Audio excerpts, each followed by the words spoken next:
Welcome to the Stronger Than Steel podcast with your host, Austin Davidson and John Keir, talking Steelers all the time. Now, here's Austin and John. Hello and welcome back to another edition of the Stronger Than Steel podcast. My name is John Keir, and joining me as always is my co-host Austin Davidson. Heyo. It is Season 5, Episode 36. The Pittsburgh Steelers have fallen to a record of 11-2 after a 26-15 defeat at the hands of the Buffalo Bills on Sunday Night Football. A game that featured a lot of punts early on, followed by a back-breaking pick six from Ben Roethlisberger late in the first half. The Bills came out and scored a touchdown on their opening drive of the second half and really never looked back from there. The Steelers had some life with a late touchdown drive, but were unable to keep it going. The Bills' offense really just kind of put the hammer down on their last couple drives. Just a ton of time taken off the clock in their last two drives, and the Steelers could only muster 3 plays and an interception. So, you look at the time of possession statistics. The Bills really controlled this game, but it was not that way throughout. The way this game started, it really felt like the Steelers, I think it was close to a stalemate, but favoring the Steelers right up until that pick six at the end of the first half. Yeah, the Steelers defense really had the Bills offense where they wanted them. The Bills offense wasn't able to run, which has been a problem for the Bills as well as the Steelers coming into this game.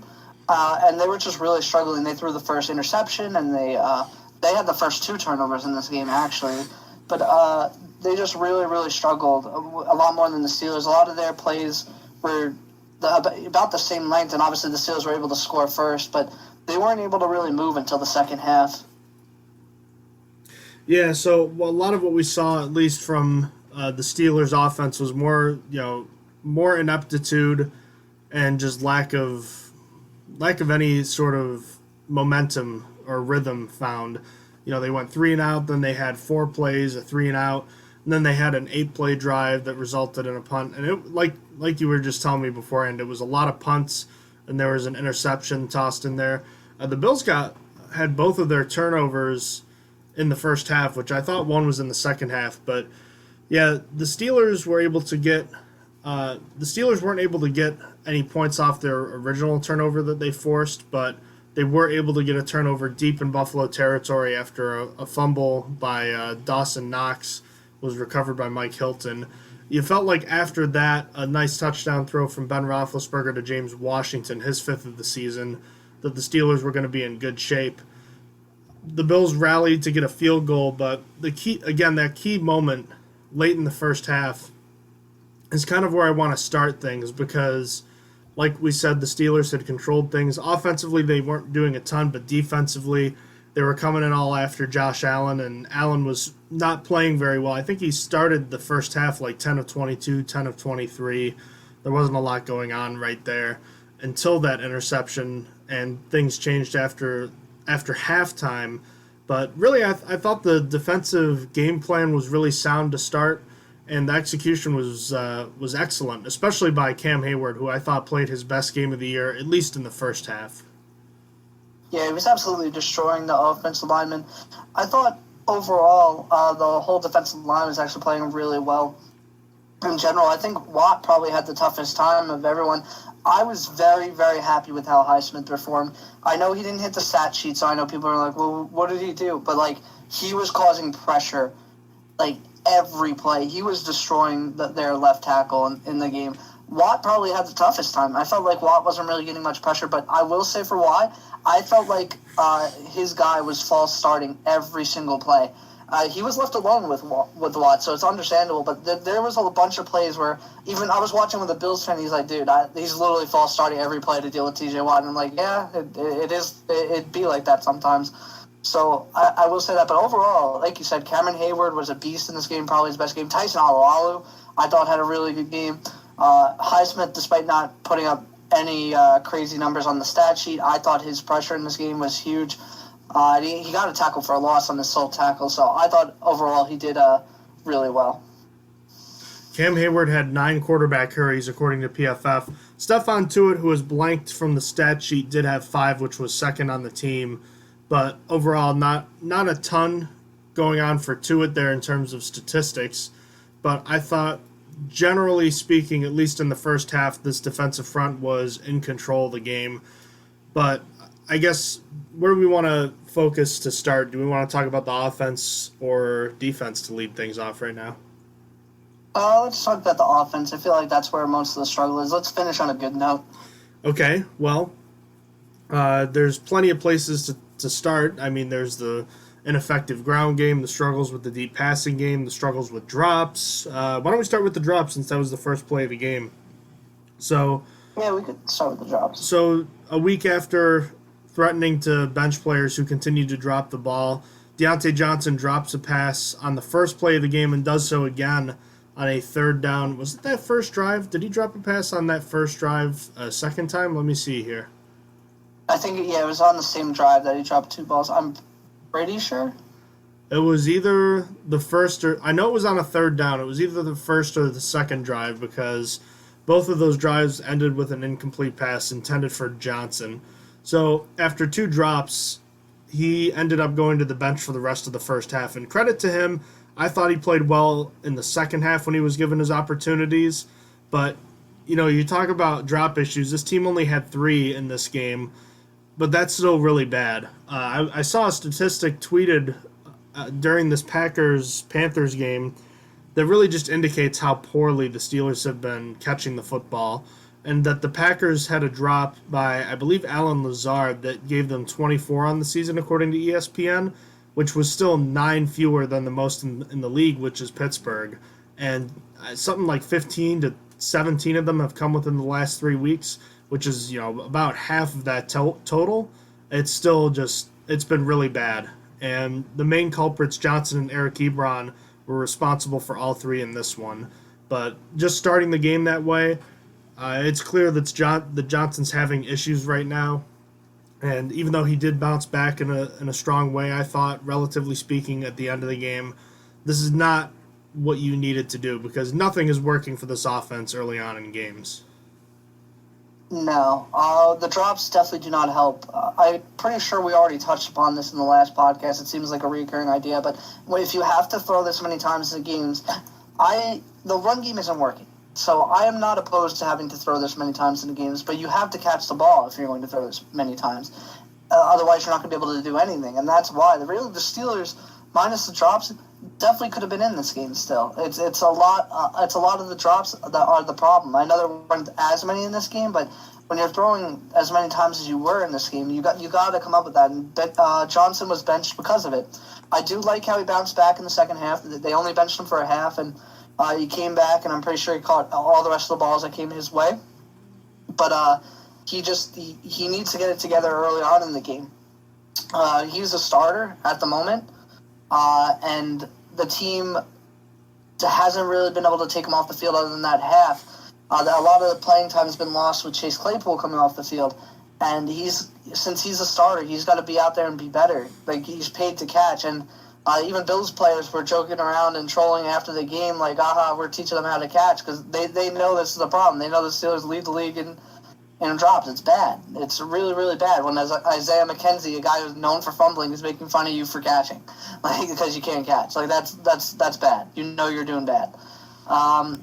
They just really need to work on it. I don't know what you do. Catching is a very fundamental thing for wide receivers. It's like, if you have to tell a wide receiver you have to catch, it's redundant. Like, you're expected to do. What's the Tomlinism?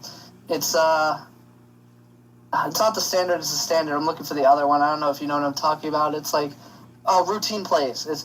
I expect routine plays done routinely. It's something he says a lot, and that's what you have to. I really like that Tomlinism. That's one where I feel like it should come into play here, where it's like you got to catch the ball. Like, it's just that simple. I don't know if that to hit the jugs machine. I don't know if that to do the Michael Thomas putting your hands in rice for like hours at a time. Whatever helps, but they need to all work on it. Even excluding Deontay Johnson's drops, he's fumbled 5 times in 205 career touches. This is excluding punt returns. That's he's struggling. that's over 10% of his total touches are getting fumbled, right? Or wait, do I have that wrong? What's the number again? To How many total snaps? wait. I think I have that wrong. I was not a math major. Sorry. Oh, that's targets. I have the wrong number. My apologies. So he's caught 128 career passes and he's fumbled 5 times. I don't know if that takes into account rushing attempts because I think he's carried the ball a few times too. All I know is that even if you just take away the drops, he's had issues with hanging onto the ball, especially early in games, I feel. So Johnson, you try to give him a nice, easy pass. It was a receiver screen. Try to serve it up to him on a platter, and he can't come through with it. I don't know what you do with him at this point. I'm not in favor of benching him for a game or keeping him off the field for a while. But, I mean, I don't know what else to do with him. There's certain issues, and the problem is he's one of the few guys on the team who can get off of press coverage, which this team is seeing constantly now because of their short passing game. So it's really a dilemma right now. You just need him to start playing better, and it's really crazy. You see how talented he is in every other facet. You really do. It's just the catching. I saw a comment online which I sent to you, which I'm sure you remember when I sent that picture. It said exactly. Let me pull it up here. I have it somewhere here. Do you remember it was along the lines of the Steelers are giving Deontay Johnson pretty much every chance to be the next Antonio Brown, but he's stuck between like good and great, but he's far from elite, I think was the general gist of it.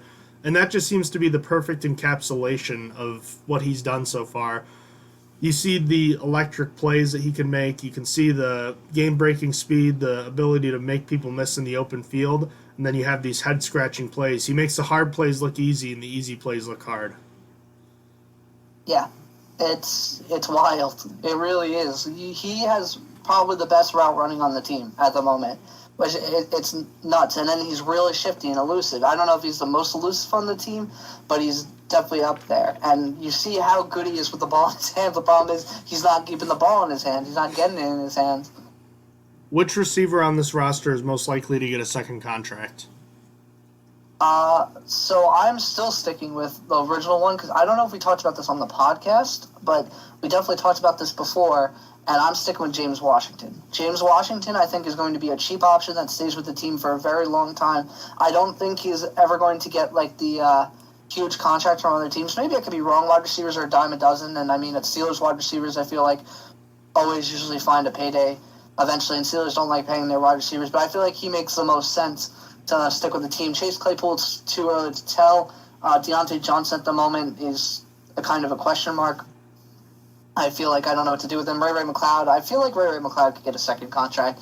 But of like the main guys, I think that James Washington is the most likely. Who do you think? So yeah, I was just thinking in terms of paying guys to be the number one receiver because the Steelers, since Kevin Colbert has been the GM, has paid 2 receivers like number one receivers, and that was Hines Ward and Antonio Brown. So I was more angling my question in terms of that because I saw it as it was either going to be Johnson or Claypool. And right now I'd lean towards Claypool, but I still think Johnson's upside makes it likely that he can if he can bounce back, he'll get it. The problem is we're over a year and a half in now, and that consistency still isn't there. Yep. I don't know what you do. A lot of guys, maybe he needs a little bit more time. It's tough. He has every other skill, like I said, basically. Let's go on down the rest of the receiving core then, since we were talking about them. Juju Smith-Schuster, 6 for 55 and a touchdown, another game under 10 yards per catch. There was a bigger story with him about dancing on the logo for TikTok and whatnot. I don't know if you wanted to talk about that right now or if you wanted to talk about it later. But I thought he played relatively well. But again, I felt like his route tree was pretty limited. I think he went downfield a little bit more this week, but still, he's not getting downfield like he has throughout his career. Yeah, like we talked about last week, he's playing like a running back or a tight end. He's running very very short routes and not being allowed downfield at all, which is kind of strange. But I mean, I guess it is what it is. Kind of like you said, it was a little bit better in this game. You got a little bit more chances to run longer routes, but still. And his touchdown was really good. That play design was awesome. Got the Bills to run into each other to leave Juju wide open. So that was a really good play call by Randy Fichtner, which I don't give him a lot of credit because a lot of things he does are head scratching. But I will say that play drawn up for the touchdown was really solid. For all the things that haven't been working, that pick play on the goal line has worked a lot this year. Yeah, you got a lot of players running into each other on the defense, and it works. I feel like we've seen a guy open in that same exact spot a few times this year. And what's great is you can work things off of that. So we've seen the outside guy, which has been, or I guess the slot guy, which ends up outside being Juju, catch a couple of touchdowns that way. Now you can start to see some touchdowns to the other guy, the guy on the outside of running the slant. So there's some good things to build off of that. And I know that there's a lot of talk about Ben Roethlisberger's arm and his knee right now and his arm strength, but I thought that touchdown pass to James Washington was on a rope. Oh yeah, that was tight. That's what you kind of want to see from Roethlisberger all game. It's not what we're getting, but there are flashes of Roethlisberger being great, and then there was times in this game where it was a little bit head scratching, like the pick six and the half. That was bad ball placement. I mean, you could say that Juju could have made a better play on the ball, but that was a tough catch. The only thing I want from Juju is to try and break up that catch. I don't really expect him to catch that with where it was placed. Ben just kind of lofted that ball up there. I mean, it was kind of behind him, and it was late, and the Bills were kind of just waiting for it. I mean, you could tell that was something that they were expecting. And that was, again, we said it already, but that was just the key turning point of the game. You can't turn the ball over in that situation right there. And, it's just a huge swing. You're at a situation where you're up by 4 points. You have a chance to go up potentially by 7, or in an even better scenario, you could go up by 11 if you score another touchdown. So, just overall, that was a really tough situation, especially after your defense had already forced 2 turnovers. You had an opportunity to go into the half leading at least by a touchdown, possibly by more. And not only are you not coming away with points, but now you're coming away down by 2 points because the Bills scored a touchdown. And almost worse than that, I would say, was the way the Steelers ended that first half. With 52 seconds left in timeouts, they elected to just run the clock out with the Bills getting the ball to start the second half, and I was doing like cartwheels in my room. Not out of happiness. I was quite frustrated. I was spinning out of control. I was quite upset.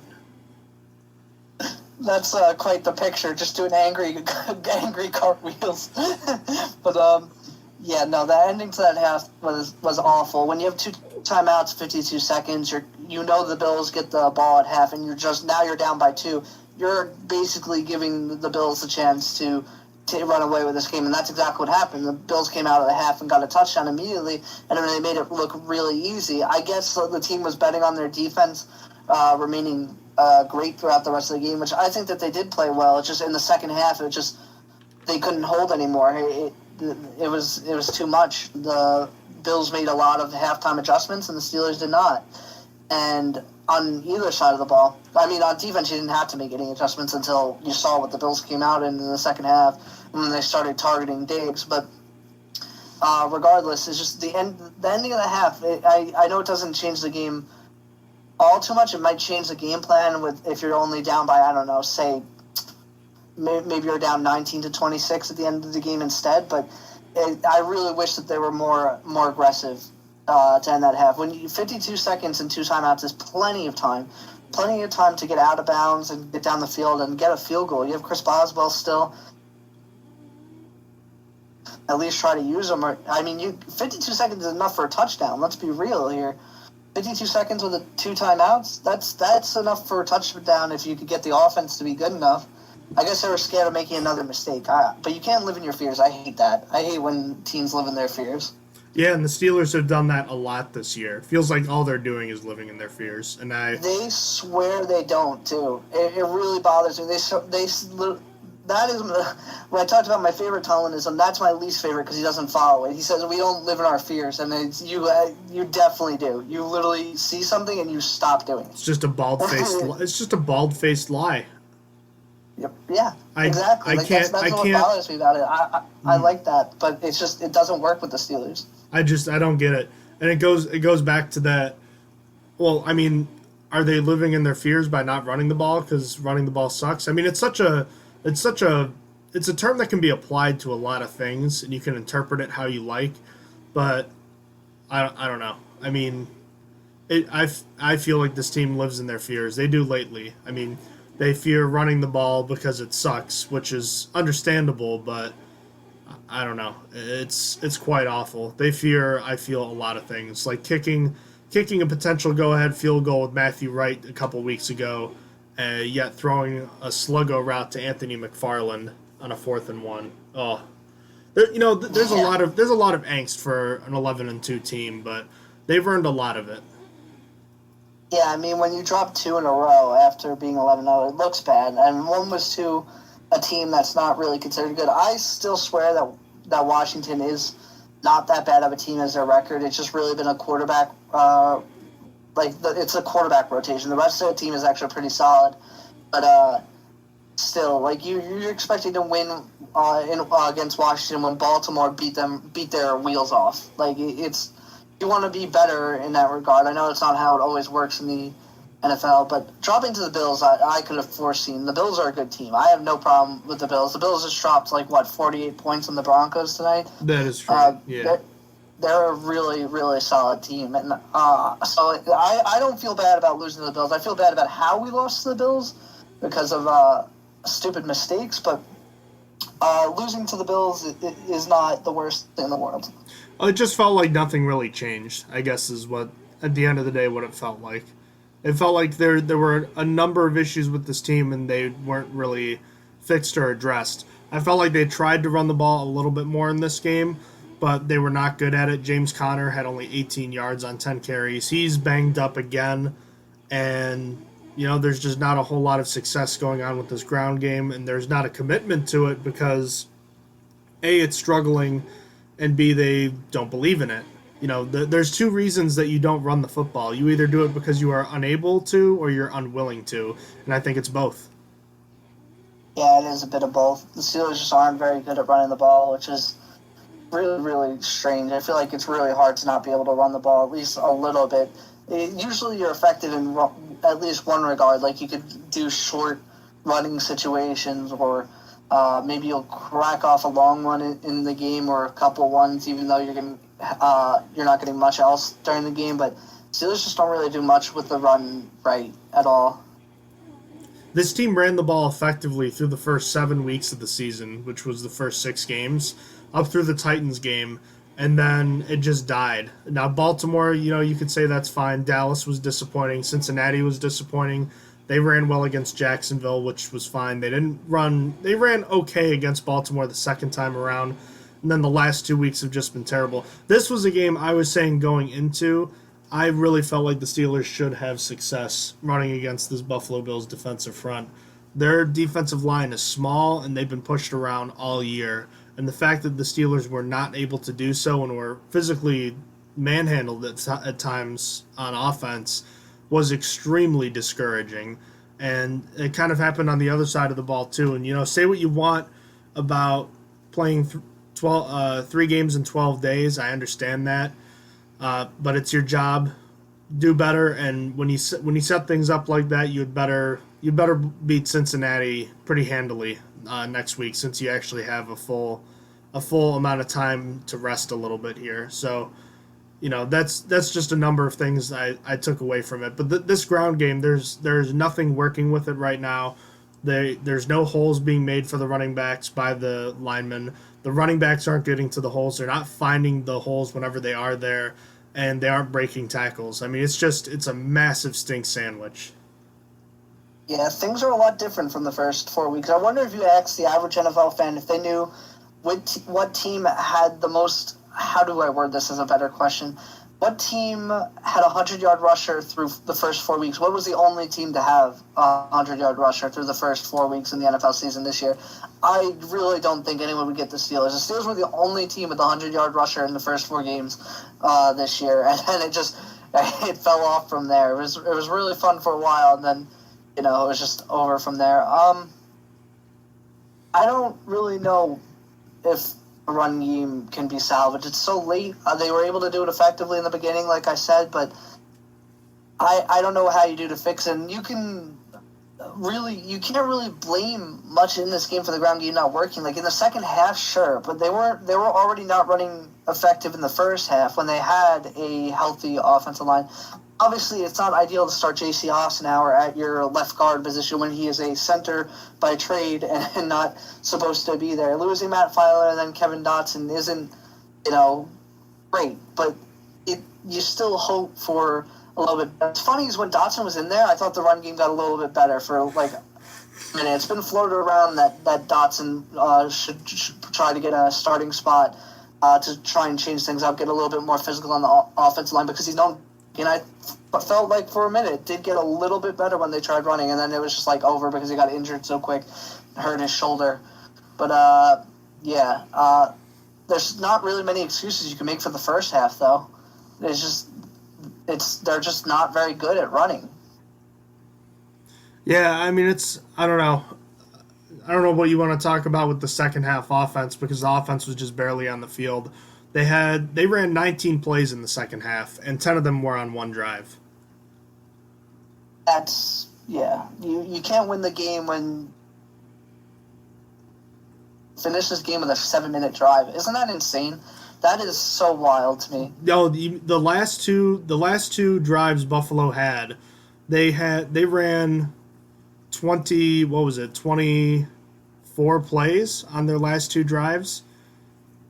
And like I understand that they're tired, but there were a few third and longs again, which we've been talking about all year, where the Steelers could have gotten off the field and they didn't. And that was sandwiched between that was Ben's second interception, which was ugly. But my biggest issue with the Steelers defense mostly has to do with Keith Butler's lack of adjustments to Brian Dable and the Bills' halftime adjustments. They started beating the blitz in the second half. That opening drive touchdown in the second half, that's fine, I get it.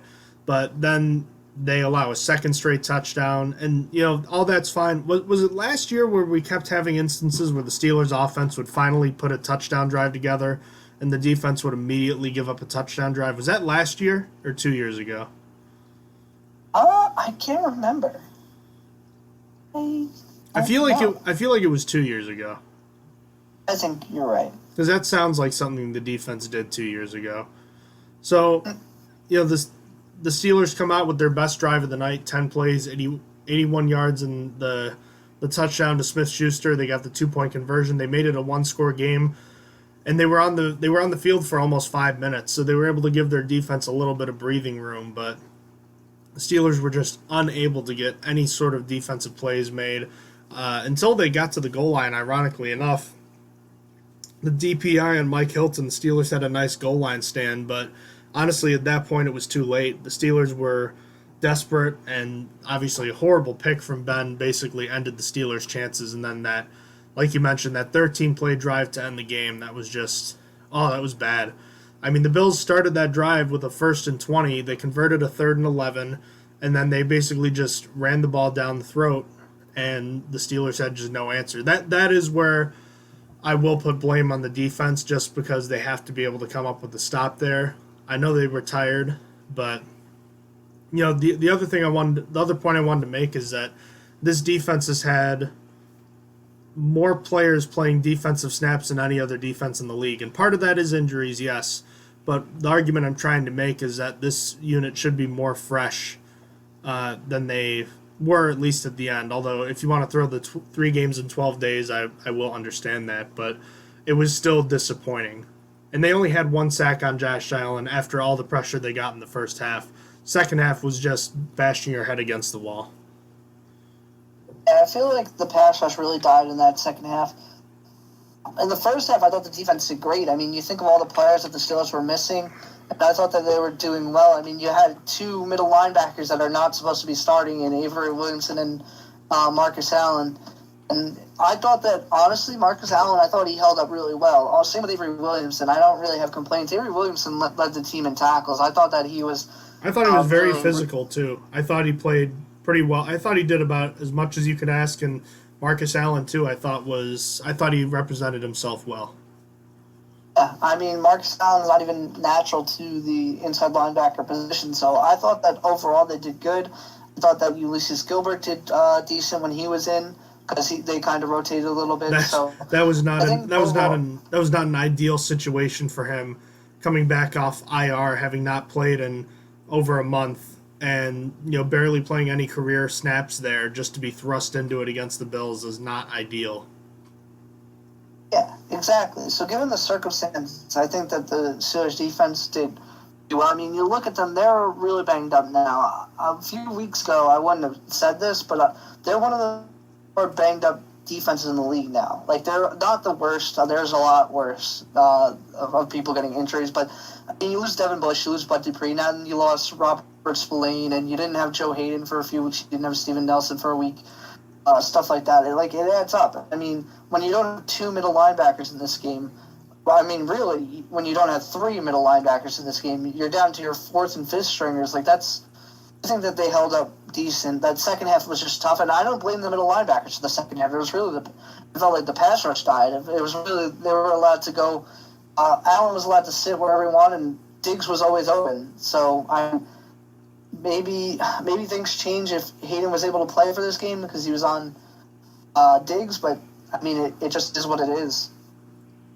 Yeah, I was not crazy about the way the defense ended with the last couple drives, but at the end of the day, if you tell me before the game that you only allow 20 points from Josh Allen and the Bills' offense, I think you sign up for that right away. Yeah, I mean, this offense has been not unstoppable. It's been very, very strong. So only allowing 20 points from them is pretty impressive. Though, like we said, not perfect, because you want to be able to close out and get a chance to give your offense the ball back, because who knows, maybe the Steelers' offense would have woken up. Probably not, but we never got to find out. So, I mean, we've covered the defense as far as the offense goes. I mean, what do you want to talk about Ben Roethlisberger's, his knee, arm issues? Do you have concerns there? I don't know that it's a unwillingness to go deep with him necessarily. You look at his deep passing numbers, they're pretty much on par with where he was in 2018. Yeah. I would love to see, this isn't really Roethlisberger. I guess it is.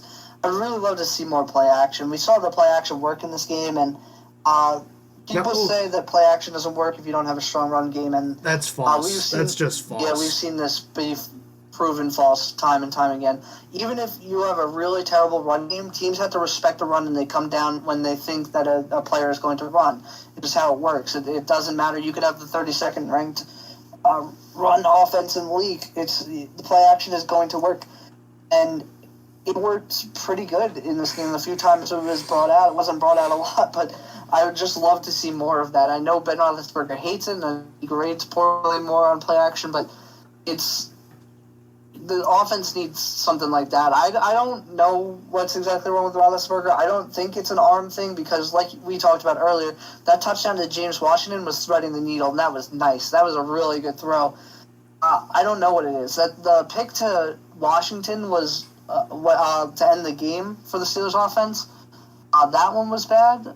You want him to lead him more, because Washington might have had like a half step or a step, and he was gone. He was gone if he put that on the money. Exactly, and instead it got picked. So, you wish for better, but I don't really know. I just don't know if the deep ball is going to be there for this game. I don't know what to even say, honestly. I'm not buying an elbow issue. If it was, they wouldn't be having him throw this much, and on top of that, Randy Fichtner wouldn't be saying he wants Ben to practice more. So, it's definitely not an elbow issue. If it's a knee issue, maybe, although I wonder if it's more just the general wear and tear of a 38-year-old quarterback as opposed to injury he suffered in Dallas a month and a half ago. Could be. Who even knows? But yeah, him throwing a lot tells me that the injury isn't really the problem. I don't know where to begin. I had another point I was thinking about bringing up. What was it? We saw a unicorn in this game, Austin. It wasn't just a play action that we saw in this game. It was a play action from under center, and it was the Steelers' only explosive play of the game. That short pass to Juju, that crosser off the play action under center that he took for 20 yards. Yeah, maybe more of that. You know what happened the last time they ran play action under center before that, right? Which one was that? That was a touchdown pass to Eric Ebron in Jacksonville.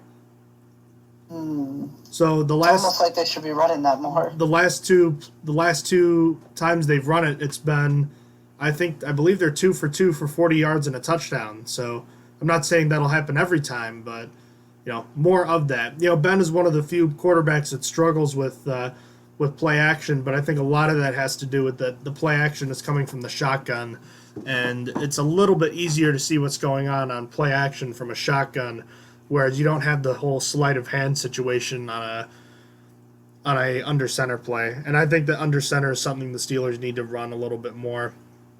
And like I said, I don't know, there's things you can do to help this run game. I think a lot of it is just confidence too. If you can get a ground game going against the Bengals, I don't know that fixes it, but I think that I really do think that confidence is a part of the issue right now. They're not being physical enough. That's just a general term being thrown around, though I think it applies. Yet at the same time, I keep coming back to a confidence thing. There's a lot of, these guys aren't in the NFL. Like, they didn't just get to the NFL by accident. A lot of these guys are proven commodities as offensive linemen. It's not like they forgot how to block. I just think part of it is confidence, and even though I'm not as big on committing to the run as most people are, traditionalists anyway, I think that there might be something to be said for it when the offense has been this bad at trying to establish a ground game. Yeah. The good thing is they have a few weeks still to try and change things. So try and fix all the problems you have with the successful run rate, with the drops, with deep passing. They got a few weeks to try and figure it out before you hit the playoffs. So hopefully they figure it out in that time. I don't know if any of it will be fixed. But, I hope for at least one thing to start coming into fruition. I prefer successful run rate out of everything. I think that I'd rather that than even the deep ball. But chunk plays do win you games, so I don't know. Maybe the deep ball would be better.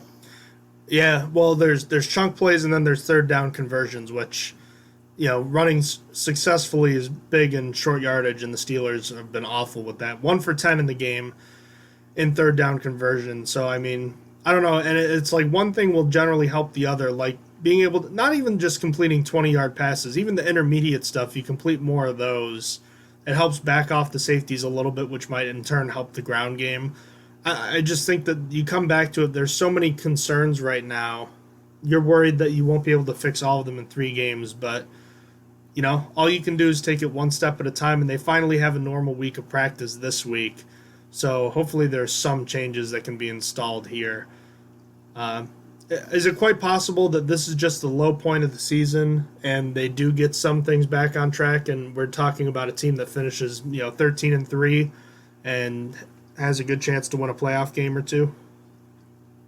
Sure hope so. I hope that they can get back on track. I'd rather them have their skid now than in the playoffs. So I hope that this isn't like a 5-game skid and more just like it's over after this, and they maybe drop one more, either like Cleveland or the Colts, and that's it. 13-3 is still a really good record. I think you talk to most fans and they take 11-2 to start, though it is well understood that they have not been playing well so far the last couple weeks. Any closing thoughts on this game? I mean, Ray McLeod taking out the opening kickoff was stupid. That kind of set the tone for the night. Jordan Berry I thought was okay. Nothing really to report there. Yeah. Despite all the bad news kind of coming out of this game, the one good thing I want to say is the Steelers, as a franchise, broke the most consecutive sacks in a game. They now have a streak of 70 straight games with at least one sack. Broke the tie with the Buccaneers team that had 69. So now they have a streak that they're still building on. Yeah, and both of the two of the closest games the Steelers came to having that streak snap were the Bills game this year and last year. Only one sack in each of those games. Pretty wild. Also, Andre Roberts almost killed the Steelers on several kick returns. That's a good kick return unit. Yeah, they're pretty solid on special teams, the Bills. All right. Anything you wanted to touch on for Week 14 of the NFL season? I saw almost none of the games besides the Monday night game. Yeah, not in particular. I thought that the one thing I will say is that Jalen Hurts actually gave the Eagles some life a little bit. So benching Wentz was a pretty good thing. The Eagles were able to come in and win. That'll be the one thing I mentioned. The Ravens-Browns game that you saw, that was actually a really great game. that was interesting, and it was like a movie with Lamar Jackson going to the bathroom for cramps and then coming out and winning the game, throwing a touchdown on fourth down. A good game. And it helped the Steelers out. Now, before anything else, the Steelers win next week, clinch the AFC North. It doesn't matter about the outcome of this Steelers-Brown game that's supposed to happen. The Ravens winning there allowed the Steelers to be in control of their own destiny. The Steelers had to win one. That's it. One of their last few. Yeah, so the Steelers clinched the playoffs in a scenario that you really actually would not have wanted to have had happen. It required the Chiefs beating the Dolphins, which got the Chiefs into the number 1 seed. So, kind of a interesting situation there. The Chiefs played well, from what I understand, for only like a few minutes, and they still won by almost a touchdown. Yeah, that team continues to look just as beatable as any other team. Patrick Mahomes threw 3 picks in that game. It's really the Chiefs have an Achilles heel. That's all I'm saying. The Chiefs aren't. I'm not going to say like all stuff like they're the worst 12-1 team ever, because they're not. I could easily see them going to the Super Bowl and winning it all over again. I'm just tired of the narrative that they're unbeatable. Like, they're not. I really think that they drop one more this year. I don't think they go into playoffs with 1 win. The rest of their schedule is really easy. Maybe not really easy, but you expect them to win all of them. I think they drop one. They've gotten so close a couple times this year, between the Panthers game, the Chargers game, the Raiders, losing to the Raiders, the second Raiders Broncos game. What's up? The second Raiders game.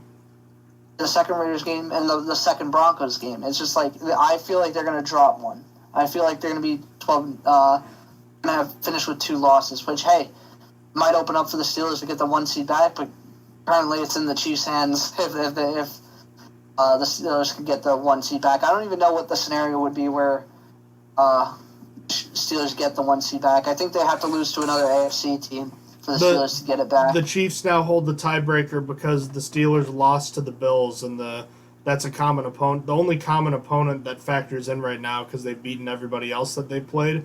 But the Chiefs beat the Bills, and the Steelers lost to them, so that gives the Chiefs the advantage there.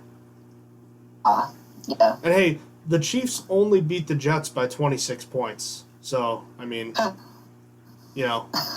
just saying, they should have beaten them by like 56. Yeah, the Seahawks beat them by 33. The Seahawks don't have a defense. So. But I digress. Was there anything else I wanted to mention? I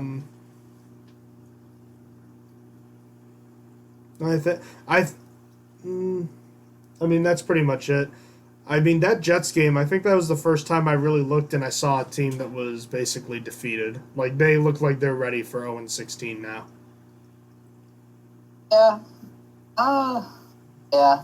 The Jets are bad, and they should feel bad. Well, I remembered. Yeah, I know Lamar Jackson said that he wasn't having certain type of cramp issues, but, I mean, you saw that video of him running to the locker room and motioning that guy out of the way. You can't tell me that dude's just doing that because he's got a muscular issue. That's that's a Taco Bell type of cramp. That man's had to use the bathroom. And you know what? There's no shame in that. I think he should be celebrated for that. Dude, Mans came out of that locker room and threw a game-winning touchdown on 4th down. Like, he should be celebrated. What's nuts is that part of the reason that he was able to do that is because Trace McSorley practically sacrificed his knee for long enough for Jackson to return and make that play. Which, how about that play, too? That was, like, really unlikely. That was a 4th and 10 scenario. That wasn't like a 4th and 1. Like, that was the game right there. And he produced not just then, but on the final drive, too. And then the safety to end, which ended up resulting in us getting our picks correct because it was only a 3-point. Well, I mean, I guess we technically would have been right anyways because of the way we do it. But the Ravens ended up covering because of that safety in Vegas. Yeah, wild. Everyone in Vegas was... anyone that bet on the Baltimore covering was probably really happy with that. And everyone else was pissed. Yeah, if you picked the Browns +3, you're really, really mad. The chance of that happening was so low, yet it did. All right. Well, I think we're good to wrap this one up then. We'll address any NFL news and Steelers news in the next episode. Oh, real quickly, I did want to talk about the whole Juju Smith-Schuster dancing on the Bills logo because it was picked up by NFL microphone that Josh Allen was mentioning it pregame before the Bills took the field. I was curious what you thought about all that because I have my own thoughts and I think that there's a lot of things that get said about this type of thing, but I was curious what you thought about it. I just don't care. I mean, if the Bills needed that to beat the Steelers, I mean, good for them. I don't see the problem. It's really not affecting much. Like, he does it at every game, and you're only hearing about it now because the Steelers lost 2 in a row. Like, he's done it in every other game, but now it's the problem. This is the reason why the Steelers lost these 2 games, because he danced like he did in every other game the Steelers played. So are the Steelers 11? Are the Steelers 11-0 with him dancing on the logo through 11 weeks? They are 11-2. Yeah, through 11 weeks they were 11-0 with him dancing on the logo. So I really don't care. I don't care at all. Yeah, I don't really care. I guess I'm more so annoyed just because I know that this is going to... I guess the real problem is that it's how you view things versus how the players view things. I've covered... I know it's a different sport, but I've covered hockey games. Like, I've been to the KeyBank Center where the Buffalo Sabres play. I've been in that locker room, and I guess it's like a thing with like all NHL teams. I don't know if this is what it's like with NFL teams too, but if you are like, unless if you're a member of the team, you're not allowed to stand on the logo in the middle of the locker room. Like, that's seen as like extremely disrespectful for some reason. So I guess athletes just have this big issue with it. I don't really care that Juju's on TikTok. I don't care what he does on it. I will say that if he's out there warming up, I think I would prefer that he's, not so much worried about dancing and stuff and just trying to focus on warming up. But, I mean, at the end of the day, I really don't care that much. I'm just more so concerned now that it has become a quote-unquote issue with other teams, that now it's going to be something that's talked about every week because Juju has said he's going to continue to do it. And I think that could become a distraction because it will continue to grow from what it is now. Like, I don't see this going away if he keeps doing it, which I guess is my main concern. That would be basically the only reason I would want him to not do it, because I think now this is something we're going to see every week. Yep. Every week it's going to be up. He's back on the logo again. Here we go. The Steelers are asking for it. I mean, some reason a Cincinnati beat reporter asked about it already. Like the game didn't even happen against Cincinnati, and someone asked Von Bell about the thing, and Von Bell called it disrespectful. So it's literally going to follow us everywhere. I don't know why you ask about, like, I understand Cincinnati sucks. But there's really nothing better to talk about, like, leading up to a Steelers-Bengals game. want to talk about what could happen with a logo dance instead of the actual game? No, I don't know what it's like to suck. I guess that's what Cincinnati likes. Cincinnati Bengals safety Von Bell on Juju Smith-Schuster's dancing, quote, "You've got to go out there and hit him and let him know where he stands." So, battle lines have been drawn.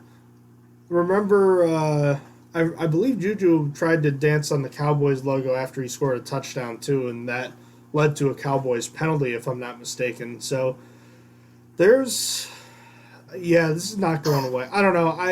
I wouldn't want to be like, you can't do this, but I just don't want him to, just because I don't want to talk about this every week. And I don't want it to lead to, like, scraps on the field where people can get hurt.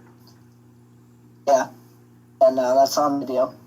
So, I mean, who is going to tell him to stop? Is it going to be up to someone like Mike Tomlin to tell him to stop? Because I don't think anyone's going to stop him unless if there's a fight on Monday, I think that there will be a serious conversation then. But I don't know. I'm tired of this already. Yeah, me too. I'm tired. So, all right. Until next time, thank you for listening to the Stronger Than Steel podcast. You know the deal. Check out our social media and check out our website, strongerthansteelnfl.blogspot.com. We'll be back talking Steelers and Bengals, which we just kind of got into a little bit there at the end here. So thank you, as always, for joining us. And until next time, thank you for listening to the Stronger Than Steel podcast. Ian Book sucks. You have been listening to Stronger Than Steel podcast. Thank you for joining us today, and don't forget to check out our website listed in the description below.